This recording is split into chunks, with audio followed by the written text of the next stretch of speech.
Коллекторлар хабарласып мазамызды алып жатады. Жұмыс орынға да, ағайын туған туысқандарға да хабарласып абырой төгіп жатады.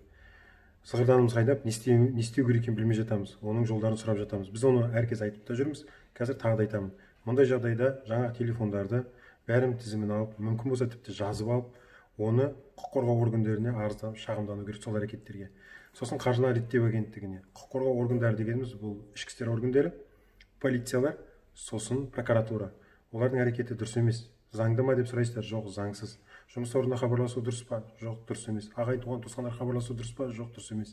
Керісінше бұл сіздің дербес деректеріңізді таратып, үшінші тұлғаларға сіздің келісімсіз мәліметтерді таратып, сіздің және банкпен, жалпы кредит берген ұйыммен жасалған арада қарым-қатынас бұл соның құпиялығын сақтамай, заңсыз әрекеттерге барып жатыр. Осының бәрін көрсетіп, шағымдар жазу керек.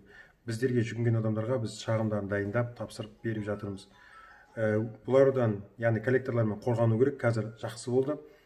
Осы 2 жылдың көлемінде шағымдар жазудың нәтижесінде көптеген адамдарға коллекторлар басқаша сөйлесетін болды.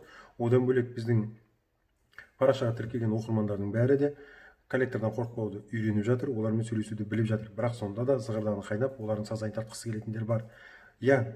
Ақшаны алдық, оны төлеуіміз керек. Бірақ енді қандай жағдайға душар болып төлемей жатқанымызды біле ме, білмей ме, назар аудармайды. Осыларды біліп жүрейік ағайын.